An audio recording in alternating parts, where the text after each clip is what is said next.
వందనాలు. మీరే కార్యం జరిగించండి. దేవునికి వందనాలు. భార్య భర్తలతో అయిన సమాధానకర్తగా మీరు ఉండి నాయన మీరే కార్యం జరిగించమని అడుగుతున్నాను. స్తోత్రములు తండ్రి. పరిశుద్ధాత్మ దేవానికి వందనాలు. అయ్యా పిల్లలను జ్ఞాపకం, కుమార్తె జ్ఞాపకం చేసుకొని ప్రభా అయ్యా చక్కగా అన్నం తినేటట్టుగా కృప చూపించిన ప్రభా, పిల్ల చుట్టూ అగ్ని కంచె వేయండి ప్రభా. పిల్లతో మీరు మాట్లాడండి దేవ. చిన్న వయసులోంచి ప్రభా నీ పాత్రగా వాడుకొని ప్రభా నీకే స్తోత్రములు తండ్రి. పరిశుద్ధాత్మ దేవ కుమారుని కూడా జ్ఞాపకం చేసుకుని అయ్యా నీ పాత్రగా నీ దేవా నీ సేవలు నిలబెట్టి వాడుకొని ప్రభా ప్రతి ఒక్క అనారోగ్యం యేసు నామములో విడిపించిన తండ్రి నీకే స్తోత్రం నాయన. అయ్యా దేవ ఇప్పటి వరకు జరగబోతున్న కోరికలన్నీ అన్నిట్లోంచి ప్రభా ఈ కుటుంబానికి దీవెనకరంగా ఉంచండి. అన్నిట్లోంచి విడిపించమని అడుగుతాను. నీకే స్తోత్రమైన నీ దాసును నిలబెట్టుకొని నీ అభిషేకంతో నింపని దేవ. వాక్యం చెప్తున్నప్పుడు ప్రభు నీ దాసుడు ప్రభు నోరుగా మీరు బోరగా మీరు వాడుకొని ప్రభా ఏ హృదయానికి ఏ వాక్యం అవసరం ప్రభు మీరే మాట్లాడమని అడుగుతున్నాను తండ్రి. ఈ రోజు ప్రభు వచ్చిన నీ బిడ్డల నుంచి ప్రభా జీవనకరంగా ఉంచిన ప్రతి ఒక్కరిని మీరు మాట్లాడమని అడుగుతున్నాను. ఈ కుటుంబానికి ఏది అవసరమో మీరే మాట్లాడమని అడుగుతున్నాను తండ్రి. నీకే స్తోత్రం. ఈ కుటుంబం ఆది నుంచి ముగింపు వరకు మీరే జయకరంగా జరిగించమని యేసు నామములో ప్రార్థించి అడిగి పొందున్నాము తండ్రి. ఆమేన్. హల్లెలూయా. హల్లెలూయా. మైక్ ఇటు.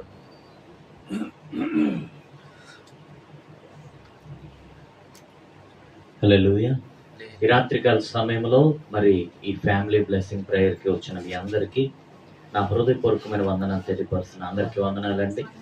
అలాగే నన్ను ఆహ్వానించినటువంటి స్తోత్రరాణి గారికి, మరి తల్లి గారికి, కుమారుడికి, ఈ కుటుంబాన్ని మరి దేవుని యొక్క నామంలో ప్రత్యేకమైన వందనాలు కూడా తెలియపరుస్తున్నాను. వందనాలమ్మా. చూడండి, ఈ రాత్రి వేళ దేవుని వాక్యంలోనికి వెళ్ళిన పరిశుద్ధాత్మ దేవుడు మరి నాతో మాట్లాడుతున్నటువంటి వాక్యాన్ని నేను మీకు తెలియపరుస్తాను. చూడండి, యాకోబు రాసిన పత్రిక 5వ అధ్యాయం 17వ వచనం నుండి ఉన్న వాక్య భాగం చదువుకుందాం. పరిశుద్ధ గ్రంథమైన బైబిల్లో నుండి యాకోబు రాసిన పత్రిక 5వ అధ్యాయం 17వ వచనం, పేజీ నెంబర్ 212, 213. నేను చదువుతున్నాను, ఆలకించండి. ఏలియా మన వంటి స్వభావము గల మనుష్యుడే. వర్షింపకుండునట్లు అతడు ఆసక్తితో ప్రార్థన చేయగా 3.5 సంవత్సరముల వరకు భూమి మీద వర్షింపలేదు. అతడు మరలా ప్రార్థన చేయగా ఆకాశము వర్షమిచ్చెను, భూమి తన ఫలము ఇచ్చెను. ప్రార్థన చేసుకుందామండి. ప్రేమ కనికరం కలిగిన మా యేసయ్య, ఈ పరిశుద్ధమైన నామాన్ని బట్టి కృతజ్ఞతాస్తుతులు స్తోత్రాలు చెల్లిస్తున్నాం. ఈ రాత్రి మీ పక్షంగా నిలబడి మీ మాటలు అందిస్తూ ఉండగా పరమ తండ్రి, ఈ ప్రాణ ఆత్మ శరీరములను మీకు అప్పగించుకుంటున్నాను. పనికిరాని నన్ను మీరు అభిషేకంతో నిలబెట్టి వాడుకోండి. మీ ఆలోచన నెరవేరాలి, మీ చిత్తము జరగాలి. ఈ రాత్రి నేను కనిపించకూడదు ప్రభువా, మీరు మాత్రమే వాక్యము ద్వారా ప్రతి ఒక్కరికి దర్శనం ఇవ్వాలి.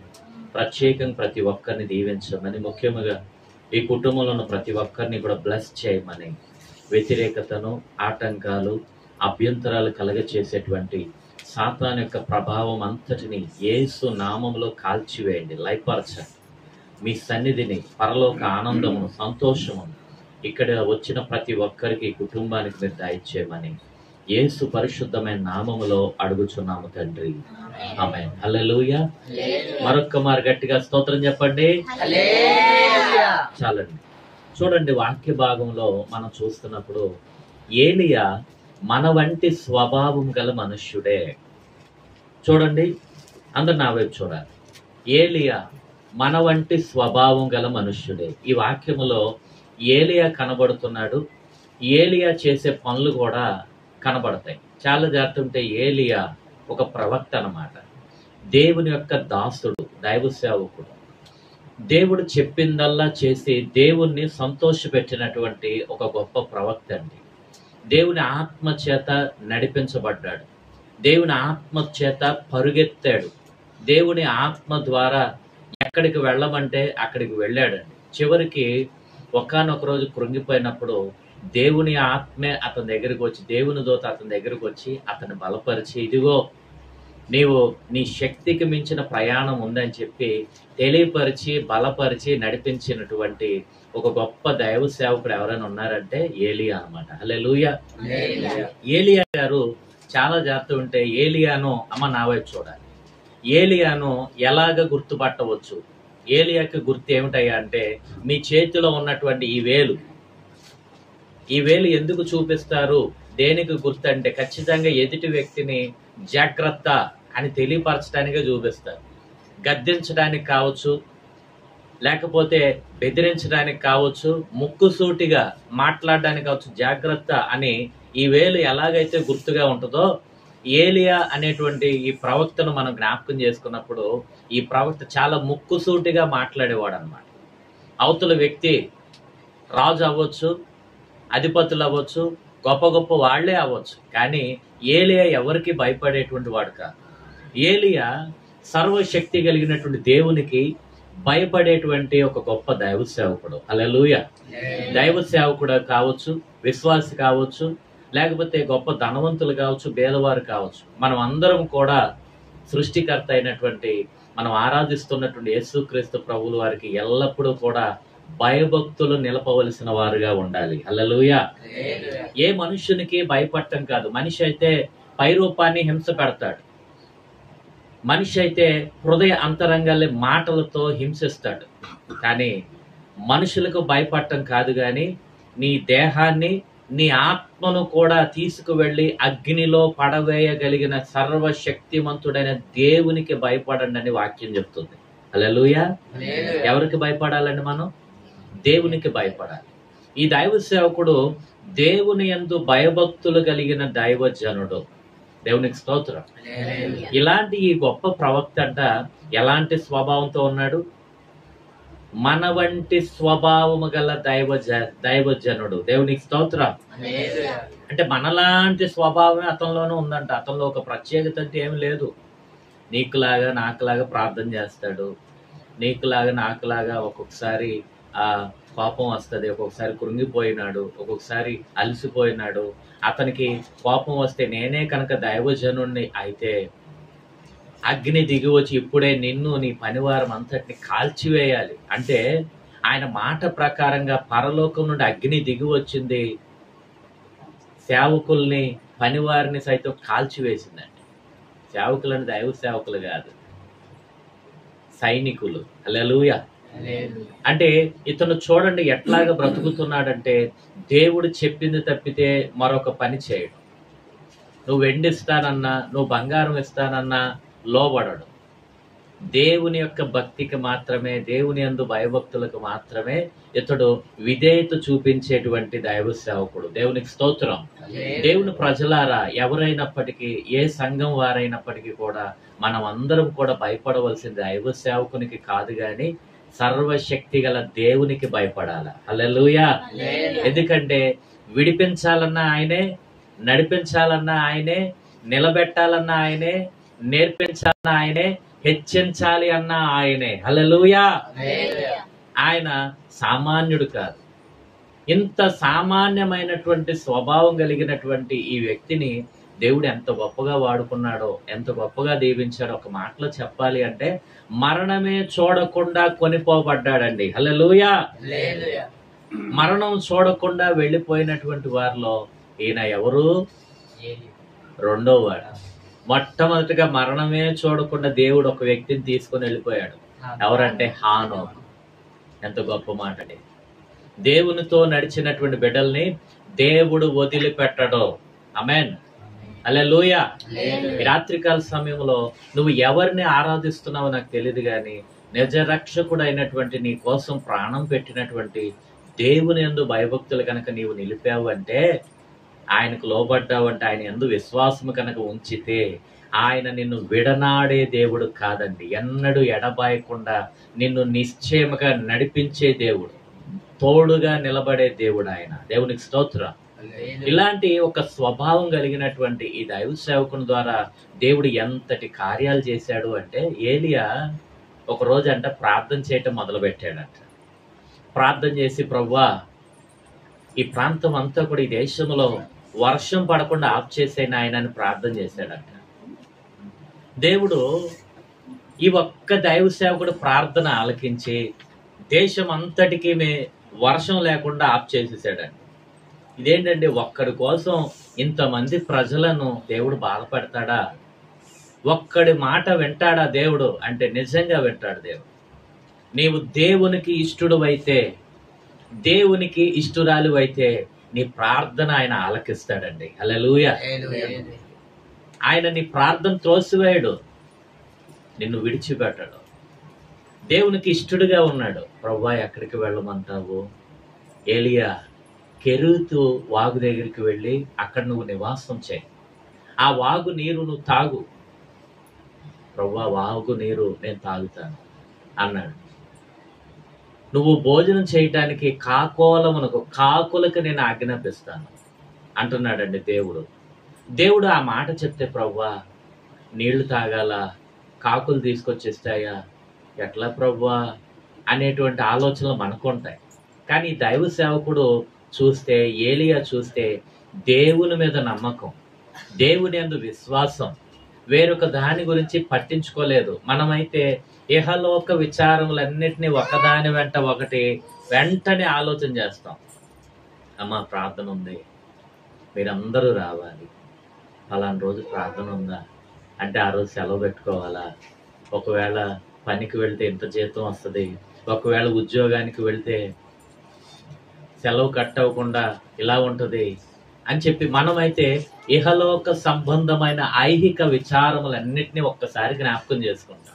కానీ ఈ ఏలియా చూడండి, కెరీతు వాగు దగ్గరికి వెళ్ళి ఉండు, అలాగే ప్రభు చిత్తం ప్రభు నీవన్నట్టే కెరీతు వాగు దగ్గరికి వెళ్ళి నేను ఉంటాను, నీవన్నట్టే కాకుల చేత నువ్వు ఆహారం పంపిస్తానన్నావు కదా, పోషిస్తానన్నావు కదా, అలాగే ప్రభువా దేవునికి స్తోత్రం.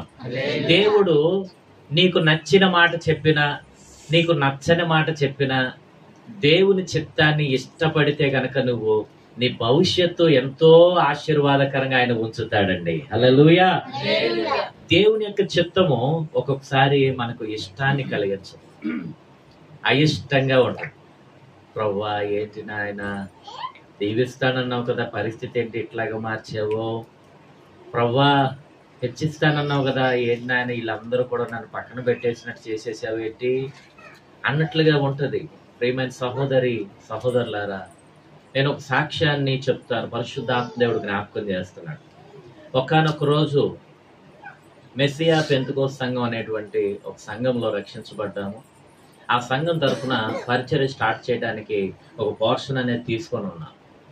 ఒక దైవ సేవకురాలు నా గురించి ఆ మినిస్ట్రీ పెద్దలతో మాట్లాడి, ఫలానా ఆమోస్ గారికి మీరు ఫుల్ అభిషేకం ఇవ్వండి అని చెప్పి మాట్లాడితే సరే అని చెప్పి అన్నారు.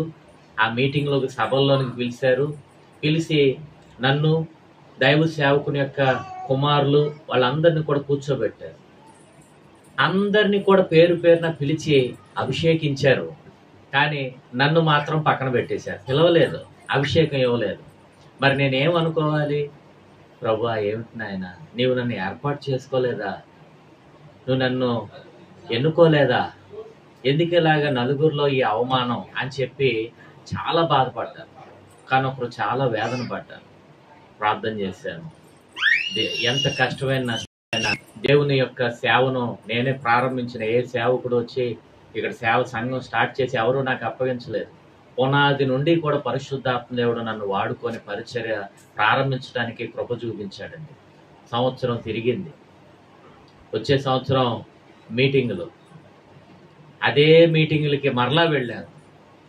దైవ సేవకుని యొక్క కుమారులకి వాళ్ళందరికీ పిలిచి మరి అభిషేకం ఇచ్చారు కదా, వాళ్ళు ఎవరు కూడా బాప్టిజం ఇవ్వటానికి కొన్ని ఆత్మలు తీసుకొని రాలేదు. కానీ 5 ముస్లిమ్స్ని నేను తీసుకొని వెళ్ళి రక్షణ భాగ్యములో వారు పాలి భాగస్సులు అవటానికి పరిశుద్ధాత్మ దేవుడు పనికిరాని నన్ను వాడుకొని ఎక్కడైతే అవమానించబడ్డామో అదే స్థలంలో ఆయన హెచ్చించాడండి.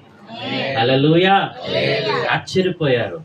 వారు రక్షణ భాగ్యం తీసుకుంటా ఉంటే, రక్షణ పొందుతూ ఉంటే, అబ్బా అమూల్యమైన ముత్యాలండి అని చెప్పి ఆశ్చర్యపోయారు.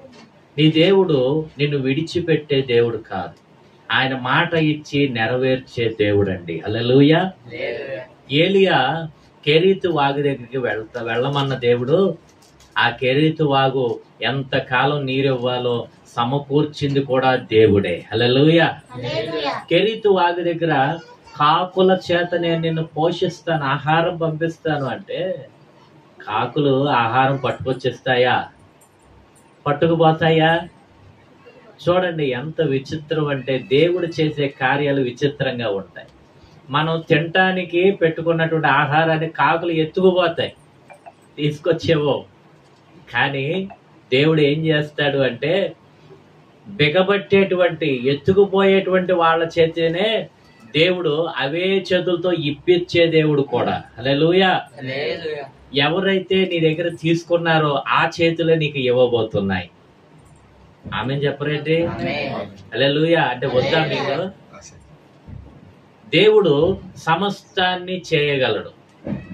రాజుగారు తినటానికి పెట్టుకున్నటువంటి ఆ విందు భోజనం రాజుగారు కోసం అలా సిద్ధం చేసి ఆ టేబుల్ మీద పెట్టగానే ఈ కాకులు ఒక్కసారిగా వాలి ఒక్కొక్క కాకి ఒక్కొక్క రొట్టెను, ఒక్కొక్క మాంసపు మొక్కను, ఒక్కొక్క చేప మొక్కను అలా నోటికి కలుచుకొని అలా ఎగిరి వస్తూ ఉండగా ఆ రోజున చాలా జాగ్రత్త వింటే ఆ కాకులన్నీ కూడా ఎవరి కోసం తెచ్చిస్తున్నాయంటే ఆ ఆహారం ఏలియా కోసం పట్టుకొస్తున్నాయి. దేవునికి స్తోత్రం. దేవుడు నిన్ను ఖచ్చితంగా పోషిస్తాడు. దేవుడు నీకు ఖచ్చితంగా కార్యం చేస్తాడు, ఇస్తాడు. ఆ కాకులను వాడుకున్నట్లుగా దేవుడు అన్యజనులను వాడుకుంటాడండి. దేవునికి స్తోత్రం. నీ కార్యం సఫలం చేయటానికి ఎవరిని ఉపయోగించుకోవాలో ఆయన వారిని ఉపయోగించుకుంటాడు. ఎవరిని మార్చాలో వారిని మార్చివేస్తాడు. దేవునికి మహిమ కలుగును గాక. అటువంటి ఏలియా కెరీతు వాగు దగ్గరికి వెళ్ళి ఉండేసరికి ఆ వాగు నీరు తాగాడు. కాకులు ప్రతిదినం ఉదయం, మధ్యాహ్నం, సాయంత్రం మరి ఎన్ని పూటలు తీసుకొచ్చి ఇచ్చాయి కానీ ఆహారం, అవి తెచ్చిచ్చిన ఆహారం తిని అలాగ స్తుతిస్తూ అలాగ ప్రార్థిస్తూ ఉండేటువంటి వాడు. కొంతకాలానికి ఆ వాగు నీరు ఎండిపోయింది, నీరు లేదు. నీరు లేకపోయేసరికి దేవుడు మాట్లాడటం మొదలు పెట్టాడు. ఏలియా, నీవు సారేపతు అనే గ్రామానికి వెళ్ళు. అక్కడ ఒక విధవరాలికి నిన్ను పోషించమని నేను ఆజ్ఞాపించాను. ప్రభువా, సారేపతుకు వెళ్ళాలా? అక్కడ ఒక విధవరాలికి నువ్వు ఆజ్ఞాపించావా? ఆ విధవరాలి పేరేమిటి? ఆవిడ అడ్రస్ ఎక్కడా? ఆవిడ ఇంటి పేరేంటి? ఎందుకంటే నేను వెళ్ళి అడగాలి కదయ్యా అని చెప్పి ఇలాంటి మాటలు ఏలియా మాట్లాడలేదు. మనమైతే గనక ప్రభువా అడ్రస్ ఎక్కడా, ప్రభువా ఏ సందు, వాళ్ళ ఇంటి పేరేంటి, వాళ్ళ ఫోన్ నెంబర్ ఏంటి అన్నీ అడుగుతాం. అర్థమవుతుందండి?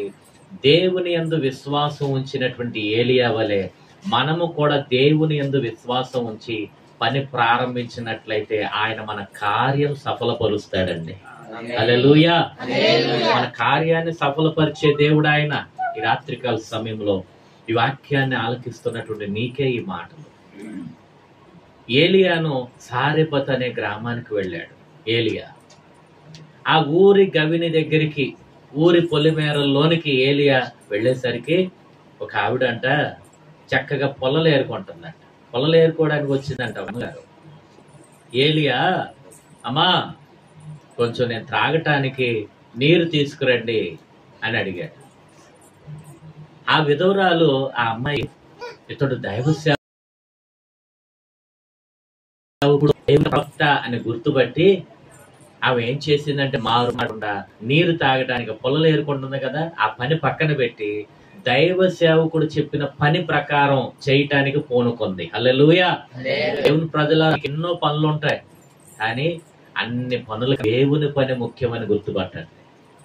దేవుని పని అంటే ఏమిటి? దైవజనుడు ఏదైనా ఒక మాట చెప్పాడు అంటే అది దేవుని పని.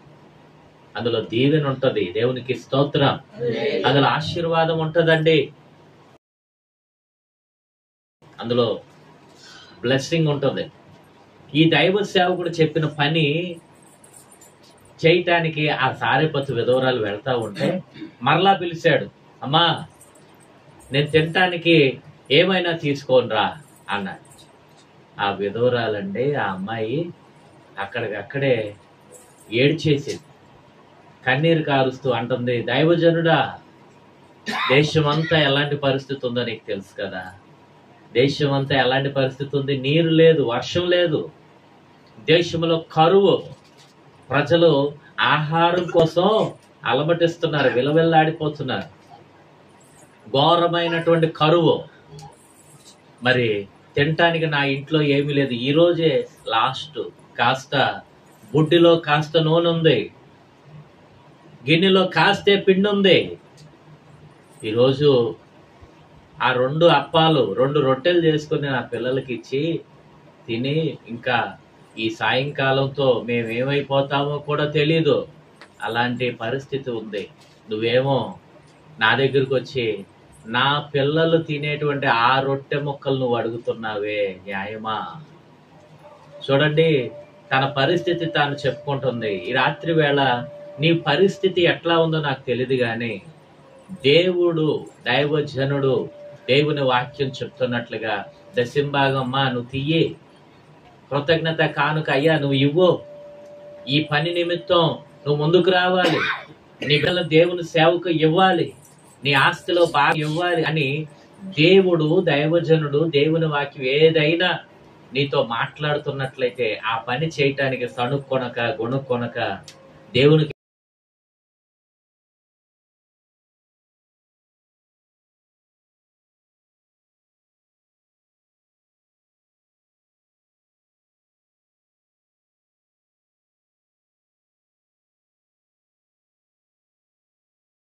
చేస్తాడు. నువ్వు త్యాగం చేసావంటే చాలు. ఆ దైవ సేవకునితో తన పరిస్థితి చెప్పుకుంది. దైవజనుడు అన్నాడు, అమ్మా నిజమే, దేశమంతా కరువు ఉన్న మాట నిజమే, అయితే ఒక మాట చెప్తాను, ఏంటో తెలుసా? నువ్వు రొట్టెలు చేస్తావు కదా, ఆ రొట్టెలు చేసి మొట్టమొదటగా చిన్న అప్పం, చిన్న రొట్టె చేసి మొదట నాకు తీసుకొచ్చి, నువ్వు రొట్టెలు చేసుకో, కానీ చిన్న రొట్టె ముక్క మాత్రం నాకు తీసుకొచ్చి, ఆ తర్వాత మీరు తినండి అన్నాడు. ఇంకా నోటమ్మట వేరే మాటే రాలేదండి. ఆ అమ్మాయి, ఆ విధవరాలు ఏం చేసిందంటే దైవ సేవకుడు చెప్పినట్లుగా పిండి పిసికింది, బుడ్డిలో నూనె కాస్త ఉంది, రొట్టెలు చేసి మొట్టమొదటిగా ఒక రొట్టె మొక్క, ఒక రొట్టె తీసుకొని మంచినీళ్ళు తీసుకొని దైవ సేవకుని దగ్గరికి తీసుకొచ్చి ఇచ్చింది. దైవ సేవకుడు తిన్న తర్వాత మరి పిల్లలు కూడా, ఆ ఇంటిలో ఉన్నటువంటి బిడ్డలు వాళ్ళందరూ మరి ఆ కాస్త పిండి చేసేసింది రొట్టెలు. అందరూ తిన్న తర్వాత ఆడవాళ్ళందరూ చేసే పని ఏమిటాయి అంటే, ఇంక పని అంతా అయిపోయింది కదా, మళ్ళీ సాయంకాలం మళ్ళీ మొదలే అంట్లు తోముకోవాలని చెప్పి ఆ పిండి పిసికేటువంటి ఆ తొట్టి దగ్గరికి, ఆ బుడ్డి దగ్గరికి కడుగుదామని చెప్పి ఒక్కసారిగా చూసుకునేసరికి ఆ పిండి పిసికినటువంటి ఆ తొట్టి అంట పిండితో నిండిపోయి ఉందంట. నూనె తీసినటువంటి ఆ నూనె బుడ్డి నూనెతో నిండిపోయి ఉందంట. ఆశ్చర్యపోయింది, అబ్బా దేవుడు ఈరోజు ఎంత అద్భుతం చేశాడో అని చెప్పి అనుకుంది. ఆ రాత్రికి కూడా రొట్టెలు చేసుకుంది. మరలా ఉదయం చూసేసరికి ఎప్పటికప్పుడు తీస్తూ ఉండగా ఆ పిండి పిసికినటువంటి తొట్టె పిండితో నింపబడుతూనే ఉంది. నూనె తీసినటువంటి ఆ నూనె బొడ్డులో నూనె వస్తూనే ఉంది. ఆ కుటుంబంలో అద్భుతాలు స్టార్ట్ అయిపోయాయి. దేవునికి స్తోత్రం. దైవ సేవకుడు, దేవుని వాక్యము, దేవుడు చెబుతున్నటువంటి మాట ప్రకారంగా నువ్వు ఆచరించినప్పుడు, అడుగు వేసినప్పుడు, పని చేసినప్పుడు నీ జీవితాలలో అద్భుతాలు ఆగిపోవు, కొనసాగుతూనే ఉంటాయి. ఆమేన్. దేవుని కార్యాలు చూడండి. మనలాంటి స్వభావం గల దైవ సేవకుడే ఆయన అడుగు పెడితే ఆ ఇంటిలో అద్భుతం స్టార్ట్ అయిపోయింది. ఈ రాత్రి నీ అవయవాలను కూడా దేవుడు దీవించగలుగుతాడు. నీవు అడుగు పెట్టిన చోట, నీ పాదము పెట్టిన దానిని బట్టి దేవుడు ఆ కుటుంబాన్ని కూడా ఆశీర్వదించగలుగుతాడండి. బంధకాలు తెచ్చి వేస్తాడు. దేశమంతా కరువు, కానీ ఈ విధవరాలి ఇంటిలో కరువు లేదండి. కారణం ఏంటో తెలుసా? దైవ సేవకునికి ఆశ్రయం ఇచ్చింది, ఆహారం ఇచ్చింది. దేవునికి స్తోత్రం. దేవుని ప్రజలారా, ఈ దైవ సేవకుని దేవుడు ఎట్లాగా ఆశీర్వదించాడు, అడుగుల్ని ఆశీర్వదించాడు, అతనికి ఆహారం పెడితే ఆశీర్వదించాడు, అతనికి వస్త్రాలు ఇస్తే ఆశీర్వదించాడు, అతనికి పరిచర్య చేస్తే ఆశీర్వదించాడు. దైవ సేవకుని వాడుకోవటం మాత్రమే కాదు, అతడు పట్టిన ప్రతి దానిని కూడా దేవుడు దీవిస్తూ వచ్చాడండి. దేవునికి స్తోత్రం. ఈ రాత్రి పరిశుద్ధాత్ముడు నీతో మాట్లాడుతున్న సత్యం ఏమిటో తెలుసా? ఏలియాను ఆశీర్వదించినట్లే దేవుడు నిన్ను కూడా ఆశీర్వదిస్తాడు. ఏలియాను వాడుకున్నట్లే దేవుడు నిన్ను కూడా బహు బలంగా వాడుకుంటాడు. నీవు అడుగు పెట్టినటువంటి స్థలము ఒకవేళ చీకటితో నిండి ఉన్నా, నీవు వెళ్ళిన ఆ పిదప నీవు వెళ్ళినటువంటి అదే దినము నుండి ఆ చీకటి స్థలాన్ని కూడా దేవుడు వెలుగుతో నింపుతాడు. ఎవరి కోసమో తెలుసా? నిన్ను బట్టి ఆ చీకటి ప్రాంతములన్నిటినీ వెలుగుతో నింపగలిగిన దేవుడు ఎవరైనా ఉన్నారంటే యేసయ్య ఒక్కడే. హల్లెలూయా, హల్లెలూయా. చాలా సంవత్సరాల క్రితం ఒక సంఘటన జరిగింది. ఏమిటయ్యా అంటే ఆ సంఘటన నెల్లూరు అనేటువంటి ప్రాంతానికి పని చేయటానికి వెళ్ళాం. నేను అప్పుడు విశ్వాసిని. పని చేయటానికి వెళ్ళాం. రాత్రిపూట అయింది. పనికి వచ్చినటువంటి వాళ్ళందరూ కూడా ప్రభువుని నమ్ముకున్న వాళ్ళు కాదు. మా బంధువులు ఉన్నారు, బయట వారు కూడా ఉన్నారు. రాత్రిపూట అందరం కూర్చొని రౌండ్గా కూర్చొని ఉండి నిద్రపోయే ముందు నేను ప్రార్థన చేసేవాడు. అందరూ ప్రార్థనలో కూర్చునేవాడు. అందరూ స్తుతి చెప్పేవాళ్ళు, నేను ప్రార్థన చేసేవాడు. ప్రార్థన చేయటం మొదలు పెడితే సాంబయ్య అని చెప్పి ఒక వ్యక్తి వచ్చాడండి. ప్రార్థనలోకి వచ్చాడు. ప్రార్థన చేయటం మొదలు పెట్టాం. ఆ కుటుంబంలో దేవుడు చేసిన కార్యం ఏమిటయ్యా అంటే వాళ్ళ అబ్బాయికి చేతబళ్ళ మీద చేతబళ్ళు చేశారు. ఆ ప్రాంతం అంతా కూడా నెల్లూరులో వేదాయపాలెం, అయ్యప్ప గుడి సెంటర్ నుంచి కొంచెం లోపలికి వెళ్తే వేదాయపాలెం రైల్వే స్టేషన్, ఆ ప్రదేశంలో అందరూ కూడా చీపుళ్ళు అమ్మేటువంటి వాళ్ళు ఉంటారు. అందరూ కూడా ఎరుకల వాళ్ళు ఉంటారు. అందరి దగ్గర తుపాకులు ఉంటాయి. వేటకు వెళ్తూ ఉంటారు. ఎవరి మీదైనా కోపం వచ్చింది అంటే, అసూయ వచ్చిందంటే వాళ్ళు చేసే పని ఏంటో తెలుసా? తిట్టుకోవటం, కొట్టుకోవడం కాదు, ఏకంగా చేతబళ్ళే చేసుకుంటూ ఉంటారు. ప్రియమైన దేవుని ప్రజలారు, నేను ఎవరిని విమర్శించటం లేదు, కానీ అలాంటి ఒక ప్రదేశానికి వెళ్ళామండి. మేము ప్రార్థన చేయటం మొదలుపెట్టిన తర్వాత ఎక్కడికి వెళ్ళాడో తెలియదు, కానీ ఆ సాంబయ్య వాళ్ళ అబ్బాయి సమాధుల్లో, శ్మశానంలో తిరిగేటువంటి ఆ వ్యక్తి 3వ రోజే ఇంటికి వచ్చేసాడు. చక్కగా మాతో ఉంటున్నాడు, ఓ ముద్ద తింటున్నాడు. ఎలాంటి పరిస్థితి అయ్యా అంటే అతనికి మ్యారేజ్ చేశారంట అమ్మా నాన్న. మ్యారేజ్ అయిన తర్వాత బిల్డింగ్గా ఉన్నటువంటి ఆ ఇల్లు ఆ వ్యక్తికి చేతబళ్ళ మీద చేతబళ్ళు చేసి అలాంటి పరిస్థితి వచ్చేసరికి పిచ్చోడు అయిపోయాడు. ఏం మాట్లాడుతున్నాడో తెలియదు, ఏం చేస్తున్నాడో తెలియదు. భయంకరమైనటువంటి చీకటి ఆ కుటుంబంలో. ఆ సాంబయ్య తన కోడలికి చెప్పారంట, భార్యాభర్త, అమ్మా ఇదిగో కట్నం డబ్బు, ఇదిగో పెళ్లి ఖర్చులు, నా బిడ్డ ఇలాగ అయిపోయాడు, నువ్వు చక్కగా ఏదైనా సంబంధం అది చూసుకొని ఒక మంచి వ్యక్తిని వివాహం చేసుకుని నువ్వు బాగుండమ్మా అని చెప్పి డబ్బులు తిరిగి ఇచ్చేసారంట. ఎంత బాధ అండి. నా కుమారుడు ఇలాగ అయిపోయాడు, నీ జీవితం పాడైపోవటానికి వీల్లేదు, నువ్వు వివాహం చేసుకుని నువ్వు బాగుండమ్మా అని చెప్పి ఇచ్చేసారంట. మేడగా ఉన్నటువంటి వాళ్ళ ఇల్లు తాటేగిళ్ళు అయిపోయింది. అలాంటి పరిస్థితుల్లో ఆ ప్రదేశానికి వెళ్ళి ప్రార్థనలో ఉంటే దేవుడు మా ప్రార్థన ఆలకించి ఎక్కడో సమాధుల్లో, దర్గాల్లో, ఎక్కడెక్కడో తిరిగేటువంటి ఆ వ్యక్తిని దేవుడు ఏం చేశాడయ్యా అంటే మా ప్రార్థన ఆలకించి 3వ రోజే తిరిగి ఇంటి పట్టున ఉండేలాగా చేశాడు. ఒక వారం తిరిగేసరికి ఆ కుటుంబం అంతా కలిసి మాతో పాటు అక్కడ దగ్గరలో ఉన్నటువంటి చర్చికి తీసుకొని వెళ్ళామండి. ఆ ప్రదేశం అంతా కూడా ఆశ్చర్యపోయారు. నిజమే, దేవుడు ఏలియాను మాత్రమే కాదు, మనలను కూడా వాడుకోగలిగిన దేవుడు ఆయన. హల్లెలూయా.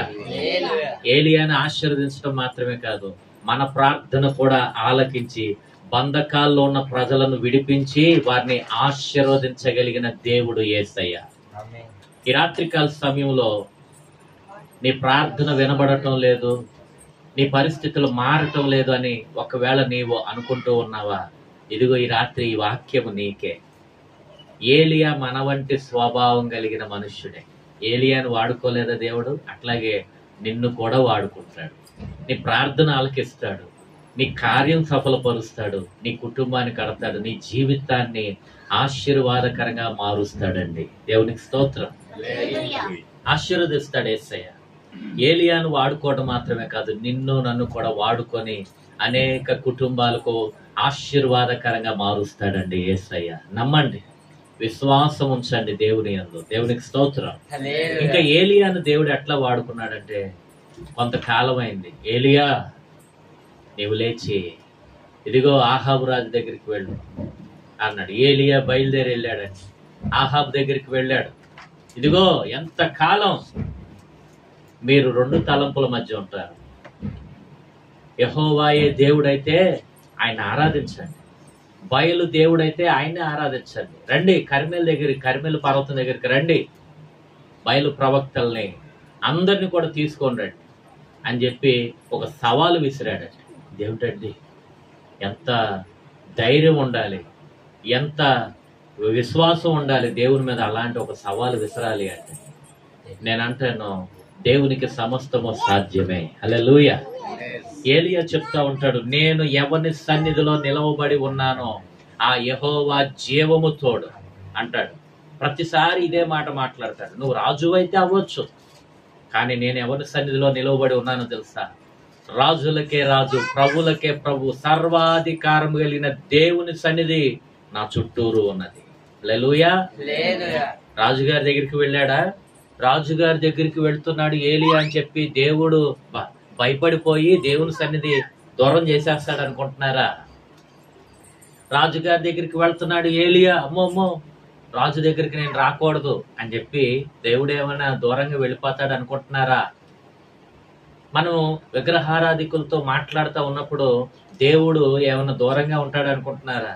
నీవు ఎక్కడికి వెళ్ళినా, ఏ ప్రదేశంలో అడుగు పెట్టడానికి వెళ్ళినా ఆ ప్రదేశంలో దేవుని యొక్క సన్నిధి ఖచ్చితంగా ఉంచుతాడండి. నిన్ను విడనాడడు ఆయన. హల్లెలూయా. ఒక సవాలు విసిరాడు. కర్మెలు పర్వతం దగ్గరికి బయలు ప్రవక్తలు 900 మంది వచ్చారట. మరి సర్వశక్తి కలిగిన దేవుడైన యెహోవా పక్షంగా ఎవరున్నారు ప్రవక్తలు, ఎవరున్నారు దైవ సేవకులు అంటే ఒక్కడే ఉన్నాడు. ఆ ఒక్కడెవరు? ఏలియా. హల్లెలూయా. 900 మంది మాట్లాడుతూ ఉంటే ఒక్కడైన ఏలియా నోరు పనిచేస్తుందా, గెలుచుద్దా? చూడండి, 900 మంది మాట్లాడుతూ ఉంటే ఒక్క నోరు ఏమి చేయిస్తుంది? కానీ భయపడలేదండి. నిజమే, దేవుని యందు నువ్వు చేసేటువంటి భక్తి నీకు భయాన్ని కాదు, గొప్ప ధైర్యం పుట్టించాలి. అలాంటి భక్తి చేయాలి. మనం భక్తి చేస్తున్నాం, వెళ్తున్నాం, వస్తున్నాం అంటే కాదు. మనం ప్రార్థన చేసామంటే దేవుడు మన ప్రార్థన ఆలకిస్తున్నాడు అనేటువంటి గొప్ప దృఢమైన విశ్వాసం మనలో ఉండాలి. నువ్వు ప్రార్థన చేస్తే దేవుడు నా ప్రార్థన ఆలకిస్తున్నాడండి. ఆయన శక్తిని చూసేలాగా మనం భక్తి చేయాలి. అలాంటి విశ్వాసంతో రోషంగా ప్రభు కోసం నిలబడాలి. ఎంతమంది ఉన్నారు మన సంఘంలో అనేది ముఖ్యం కాదు. చెత్త విస్తారంగా ఉంటుంది, గోధుమలు కొద్దిగా ఉంటాయి.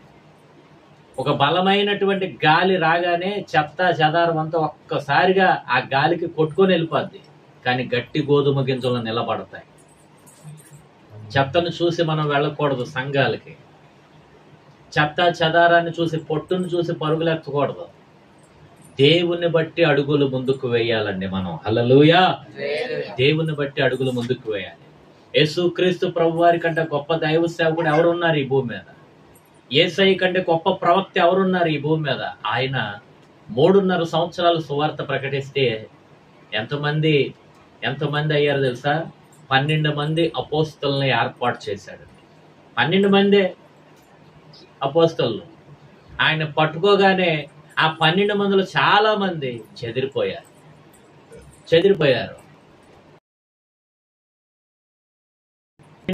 గొప్ప నువ్వు ఏర్పాటు చేయాలి, సమూహాన్ని నువ్వు ఏర్పాటు చేయాలి అంటే అట్లా చాలా మంది అద్భుతాలు చూశారు, మెరల్స్ చూసి వచ్చారు. వాళ్ళందరూ కూడా శ్రమలో నిలబడలేదండి. అద్భుతాలు శ్రమలో నిలబడరు. దేవుని యొక్క ముఖ దర్శనం చూసే శ్రమ అయినా, శోధనైనా, సంతోషమైన నిలబడతాయి. హల్లెలూయా. చాలా మంది ఏం చేస్తారంటే తండ్రి జోబిని చూస్తారు.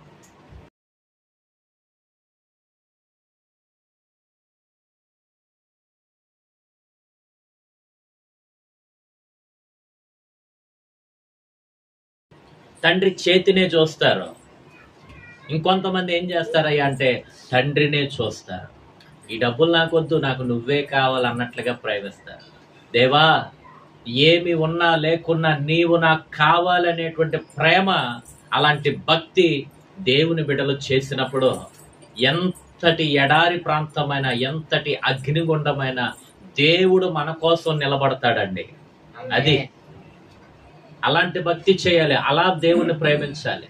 ప్రాణం ఎక్కువ, మీ దేవుడు ఎక్కువ. చూసుకో, ఆలోచన చేసుకో. నీ దేవుడే కావాలంటే అగ్నిగుండంలో వేసేస్తాం. లేదు మీరు బ్రతకాలి అంటే మాకు లోబడండి. విగ్రహం అర్థమవుతుందా?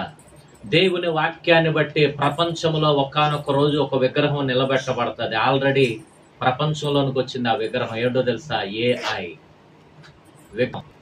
ఆ విగ్రహం చెప్పినట్టుగా ప్రపంచ దేశాలన్నీ కూడా ఒకానొక రోజు ఆడతాయి. ఆ సందర్భంలో సంఘం భూమి మీద ఉండదండి.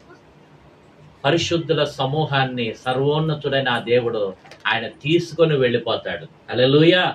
సంఘం ఎత్తబడిపోతుంది. భూమి మీద విడవబడిన వారందరికీ కూడా ఒక ముద్ర వేయబడుతుంది. ఆ ముద్ర ఏమిటో తెలుసా? నేను చెప్తాను, చాలా జాగ్రత్తగా వినండి.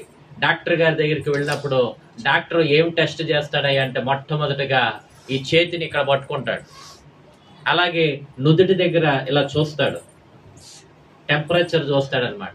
నాడి పట్టుకుని ఎక్కడ పట్టుకుంటాడు? నాడి ఇక్కడ లేదా, నరాలు ఇక్కడ లేవా? ఎక్కడ లేవు నరాలు, కానీ ఇక్కడ ఎందుకు పట్టుకుంటాడు? ఇక్కడ టెంపరేచర్ ఉంటుంది, వేడి ఉంటుంది. ఇక్కడ ఎందుకు చూస్తారు? ఇక్కడ వేడి ఉంటుంది. చాలా జాగ్రత్తగా వింటే భూమి మీద విడవబడిన వారందరికీ కూడా ఈ ప్రపంచం ఒక ముద్ర వేస్తుంది. అమ్మో, జనాలందరూ కనబడకుండా పోయారే, ఈ జనాలందరూ కూడా గుప్పెట్లో పెట్టుకోవాలి అని ప్రపంచంలో ఒక ముద్ర బయలుదేరుతుంది. అదే 666 ముద్ర. బాప్టిజం పొందావా, బాప్టిజం పొందలేదా అనేది ముఖ్యం కాదు.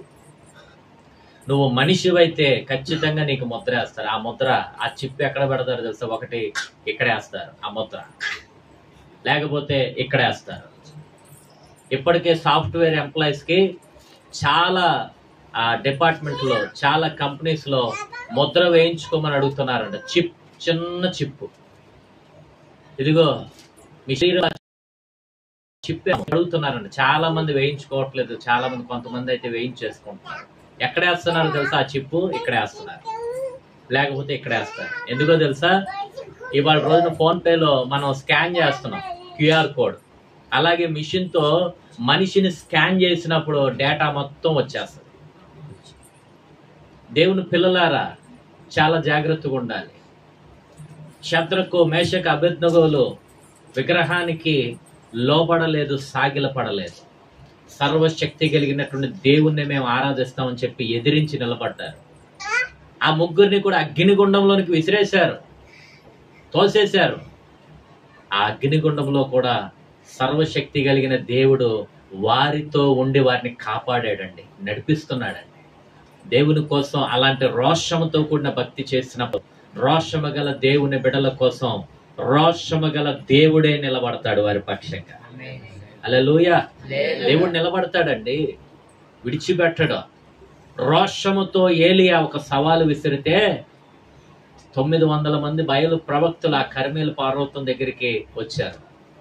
ఏలియా మాట్లాడుతున్నాడు ఆ పర్వతం దగ్గర, ఇదిగో ఎన్నాళ్ళు 2 తలంపుల మధ్య మీరు ఉంటారు.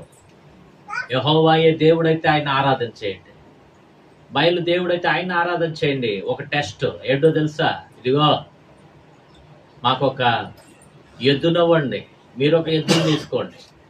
ఎవరైతే ప్రార్థన చేసి, ఎవరైతే ఆరాధన చేసి అగ్ని చేత వారి ప్రార్థన ఆలకించి ఏ దేవుడైతే అగ్ని చేత సమాధానం ఇస్తాడో ఆ దేవుడే నిజమైన దేవుడు అని చెప్పి మీరు గుర్తించి ఆయన ఆరాధన చేయాలి. ఆ దేవుడు యెహోవా అయితే యెహోవాని ఆరాధించాలి, ఆ దేవుడు బయలు అయితే బయలునే ఆరాధన చేయండి అని చెప్పి మొట్టమొదటగా బయలును ఆరాధన చేసేటువంటి ప్రవక్తలకి అవకాశం ఇచ్చాడు. ఇదిగో మీరే ఆరాధన చేయండి మొదటగా. వాళ్ళందరూ ఉదయం మొదలుకొని సాయంకాలం వరకు ఆరాధన చేశారు, ప్రార్థన చేశారు. అగ్ని దిగిరాలేదు. కేకలు వేస్తున్నారు, అగ్ని దిగిరాలేదు. శరీరాన్ని కోసుకుంటూ రక్తాన్ని చిందిస్తున్నారండి, అగ్ని దిగిరాలేదు. ఎంత చేసినా, ఎంత గోల చేసినా, ఎంత గొల్లు చేసినా వారి ప్రార్థన విని బయలు దేవుడు అగ్నిని దిగి ఆ భూమి మీదకి వచ్చేలా చేయలేదు. సాయంకాలం అవుతుండగా ఏలియా చెప్తున్నాడు, ఇక చాలు, మీరు పక్కకి వెళ్ళండి అని చెప్పి అక్కడ పడిపోయినటువంటి యెహోవా బలిపీఠాన్ని తీసుకొచ్చి చక్కగా నిలబెట్టాడట. నిలబెట్టి పశువును వధించి పశు మాంసాన్ని ఆ బలిపీఠం మీద పెట్టాడట. కట్టెలు పేర్చాడు. భయంకరమైనటువంటి నీళ్లతో ఆ మాంసాన్ని, ఆ కట్టెలను, బలిపీఠం అంతటినీ కూడా తడిసి ముద్దయిపోయేలాగా చేశాడు. 3 సార్లు పోసారట నీళ్ళు. పెట్రోల్ పోసినా గానీ, కెరసనాయిలు పోసినా గానీ ఇంకా మండదు. అంత తడిసి ముద్దయిపోయేలాగా ఆ బలిపీఠం, ఆ కట్టెలు అన్ని అట్లా చేశాడట. అట్లా చేస్తే అక్కడ మోకరించి ప్రార్థన చేస్తున్నాడు. అయ్యా, నీవే నిజమైన దేవుడు అని ఈ ప్రజలందరూ చూచున్నట్లుగా తండ్రి నా ప్రార్థన ఆలకించి ఆకాశం నుండి అగ్ని మీరు పంపించని ప్రార్థన చేస్తే ఏలియా ప్రార్థన ఆలకించి దేవుడు ఆకాశములో నుండి అగ్నిని ఆ బలిపీఠ మీద కుమరించాడంట. బలిపీఠ కాలిపోయింది, కట్టెలు కాలిపోయాయి, పశు మాంసము అన్ని కూడా రాళ్ళు సైతం బొగ్గి అయిపోయాయట. బూడిద అయిపోయింది.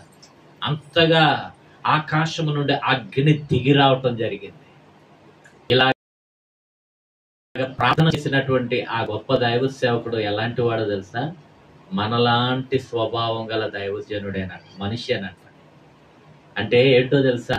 నువ్వు నేను ప్రార్థన చేసిన దేవుడు మన కోసం అంత శక్తివంతమైన కార్యాలు చేయగలడు. ప్రార్థన చేయట్లా చాలా మంది ఒంటరిగా, వ్యక్తిగతంగా, పర్సనల్గా నీవు అలా కూర్చొని దేవునికి మొరపెట్టి ఎన్ని దినాలైంది? దేవుని వైపు చూసి ఎన్ని దినాలైంది? దేవుని పిల్లలారా, నీవు వెళుతున్నటువంటి ప్రతి చోటికి ఆయన నీతో వస్తున్నాడని మర్చిపోవద్దు. నువ్వు మంచి స్థలానికి వెళ్ళినా నీతో వస్తున్నాడు, చెడ్డ స్థలానికి వెళ్ళినా నీతో వస్తున్నాడు. అన్నిటినీ చూస్తున్నాడు ఆయన. అన్నిటినీ చూస్తున్న ఆ దేవుడు నీ శ్రమను చూడలేదనుకుంటున్నారా?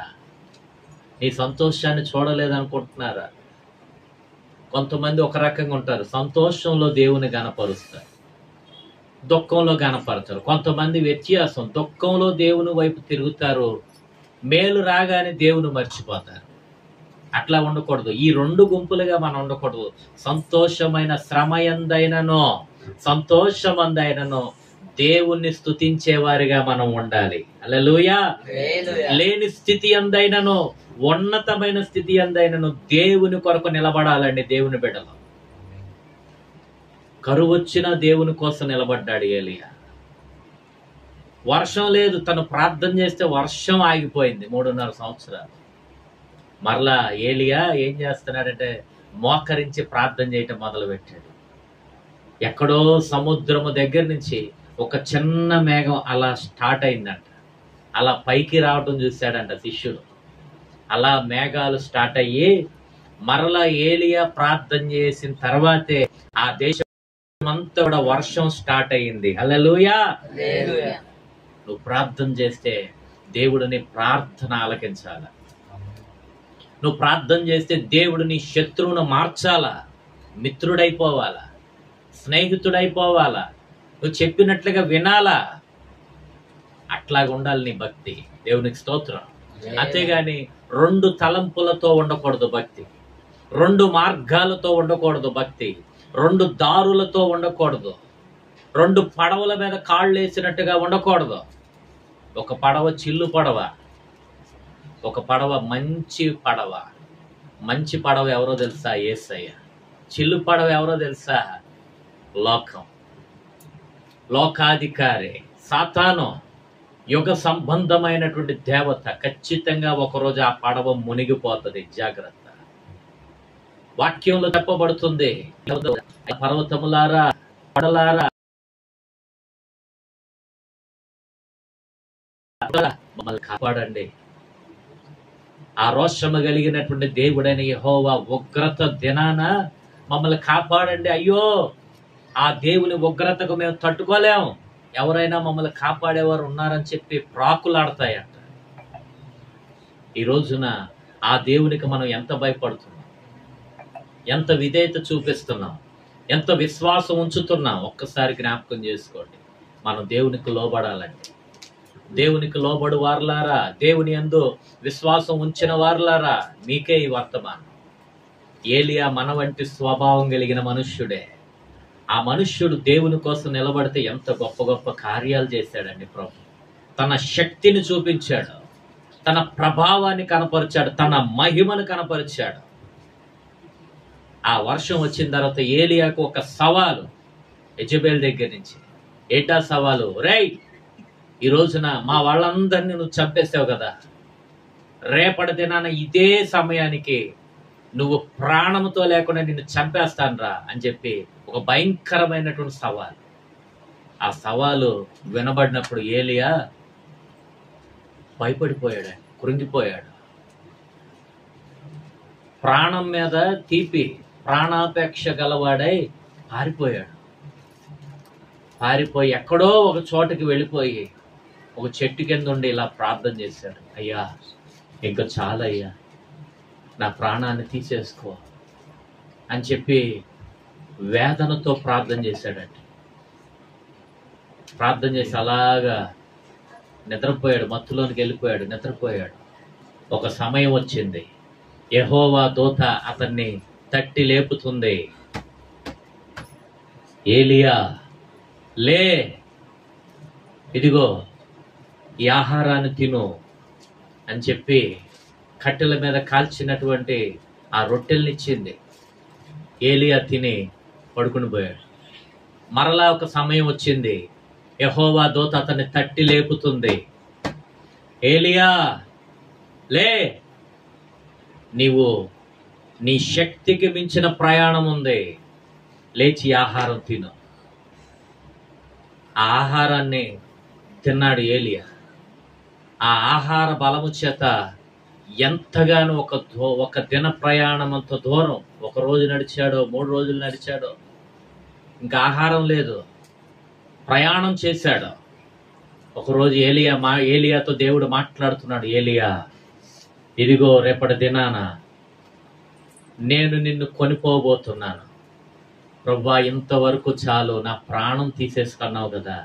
ఏలియా, నిజమైన దేవుడు ఎవరు అంటే దేవుని కోసం నిలబడి దేవుణ్ణి రుజువు చేసినంత గొప్పగా నువ్వు నిలబడ్డావు. ఈ రోజున నిన్ను కనుక శత్రువు చంపేశాడు, నీకు అవమానం కాదు, నాకు అవమానం.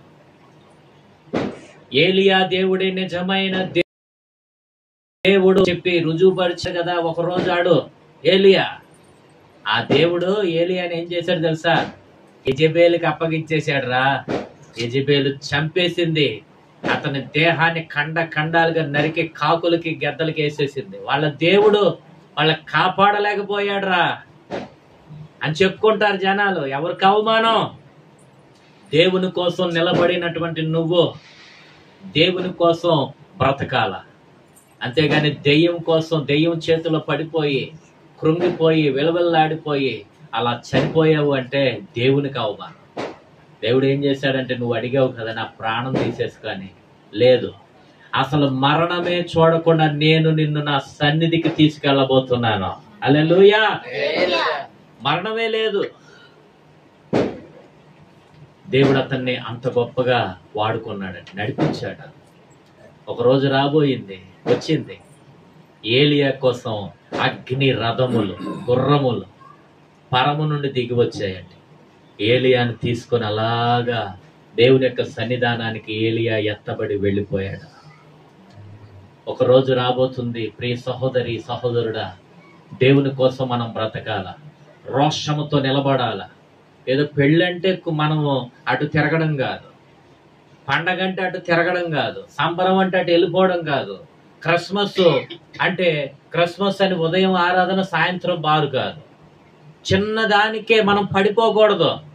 రోషముతో ప్రభు కోసం అలా భక్తి చేయాలి, మనం నిలబడాలి. మనం ఒక విగ్రహారాధికుడు, యేసయ్య గురించి తెలియనటువంటి ఒక వ్యక్తి మనకు పరిచయం అయినప్పుడు, స్నేహితుడైనప్పుడు, మనలో ఉన్నటువంటి వెలుగు చేత అతడు చీకట్లోంచి విడిపించబడి క్రీస్తు అనే వెలుగులోనికి రావాలి. అంతేగాని అతనిలో ఉన్నటువంటి చీకటి మనల్ని చీకట్లోనికి లాక్కెళ్ళిపోకూడదు. అర్థమవుతుందా? ఇప్పుడు లైట్ వేసాము, ఇక్కడ వెలుగు వచ్చింది, చీకటి ఏమైపోయింది? వెళ్ళిపోయింది. దేవుని బిడ్డలు వెలుగై ఉన్నారు, లోకమునకు వెలుగై ఉన్నారు.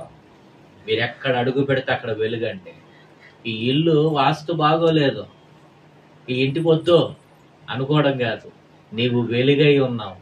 బాగోలేని స్థలానికి నీవు వెళ్ళినప్పటికీ కూడా దేవుడు నిన్ను బాగు చేస్తాడు. అది భూతాలతో దెయ్యాలు తిరిగేటువంటి ఆ ప్రదేశానికి వెళ్ళి ఉన్నాం మేము. ఆ ప్రదేశంలో మందిరం ఆరాధన జరిగించాం మేము చేసేటువంటి ఆ ప్రార్థన బట్టి దేవుడు ఏం చేశాడో తెలుసా? మమ్మల్ని బట్టి మా ప్రార్థన ఆలకించి ఆ ప్రదేశం అంతా కూడా ఏ దెయ్యము ఏ గాలి తిరగకుండా వెలుగు ప్రకాశింపజేసిన దేవుడు అండి. ఇప్పటికీ సాక్ష్యం ఉంది అది. ఇప్పటికీ మనం ఖాళీ చేసి ఇప్పుడు ఉన్న చోటుకు వచ్చేసాం. ఆ ఖాళీ చేసినటువంటి బిల్డింగ్లో ఎదురుగుండా వాళ్ళు, పక్కింట్లో వాళ్ళు, ఆ చుట్టుపక్కల చూస్తున్నారంట. తెల్లని చీర కట్టుకొని మల్లెపూలు పెట్టుకొని ఒక చీకటి తిరగటం చూస్తున్నారు. కళ్ళతో చూశారంట ఆ బిల్డింగ్లో, మనం ఖాళీ చేసి వచ్చిన బిల్డింగ్. వాళ్ళందరూ అనుకుంటున్నారంట, ఇప్పటి వరకు ఇక్కడ ప్రార్థన జరిగింది, ఇక్కడ ఆరాధన జరిగింది, ఏనాడు ఒక్కటి మనం చూడలేదు. వాళ్ళు వెళ్ళిపోయిన తర్వాత ఎన్ని కనబడుతున్నాయో.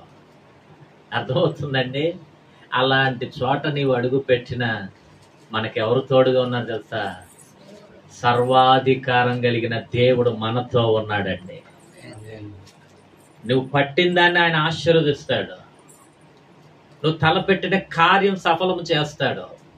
నీవు అడుగు పెట్టిన స్థలములో అగ్ని స్తంభముగా, మేఘ స్తంభముగా ఆయన మనతో నడుస్తాడు. నీ చేతిలో ఏమీ లేకపోయినా పరిశుద్ధాత్ముడు అద్భుతం చేయగలడు. నువ్వు భక్తి చేయి, రోషముతో ప్రభు కోసం నిలబడు. ఎన్నో ఎన్నో గొప్ప కార్యాలు ఆయన మన కొరకు చేయటానికి సిద్ధంగా ఉన్న దేవుడు. అందరం లేచి నిలబడండి, ప్రార్థన చేస్తాం. అందరు లేచి నిలబడి కళ్ళు మూసుకోండి. ప్రియ సహోదరి సహోదరుడా, ఏలియా మన వంటి స్వభావము గల మనుష్యుడే. దేవుని కోసం రోషంగా నిలబడ్డాడండి. భక్తి చేశాడు, దేవుడు చెప్పిందల్లా చేశాడు. కళ్ళు మూసుకోండి అందరూ. దేవుడు చెప్పిందల్లా చేశాడు. ఒక చిన్న ప్రార్థన చేద్దాం. ఒక చిన్న ప్రార్థన. సహోదరి స్తోత్రరాణి గారు చిన్న ప్రార్థన, విన్న వాక్యాన్ని బట్టి చిన్న ప్రార్థన చేయండి. అందరు కళ్ళు మూసుకోండి.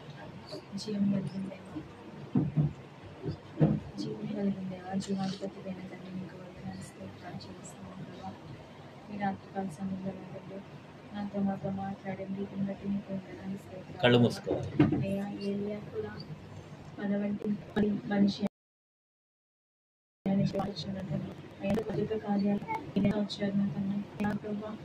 వర్షాన్ని ఆపి ప్రభా అయ్యా 3 సంవత్సరాలు ప్రభా మళ్ళీ ప్రార్థించిన వర్షాన్ని దయచేస్తూ వచ్చారు నా తండ్రి. అయ్యా ప్రభా ఆకాశం నుంచి అయ్యా ప్రభా అగ్ని కీలకాలు ప్రభా దిగి వచ్చి నా తండ్రి ప్రార్థన చేస్తే ప్రభా ఆ సైనికులు ప్రభా ఆ సైనికుల్ని ప్రభా అనే దేవతలను పూజించే అందరినీ ప్రభా అయ్యా ప్రభా ప్రతి ఒక్కరిని ప్రభా వారికి ప్రభా ఓడిపోవడానికి కృప చూపించాను తండ్రి. మీరంతా అద్భుత కార్యాలు చేస్తూ వచ్చారు ప్రభా. ఏలియా చేత నా తండ్రి అయినా పరిశుద్ధాత్మ కలిగి ప్రార్థిస్తూ వచ్చారు నా తండ్రి. అయినా అటువంటి ఆసక్తి కలిగి ప్రార్థించే రీతిగా నన్ను మమ్మల్ని అందరినీ ఉంచమని అడుగుతున్నాను ప్రభా. ఈ రాత్రికాలం సమయంలో నా తండ్రి అంత ఆసక్తి కలిగి నేను ప్రార్థించడం నేను అనుకుంటున్నాను ప్రభా.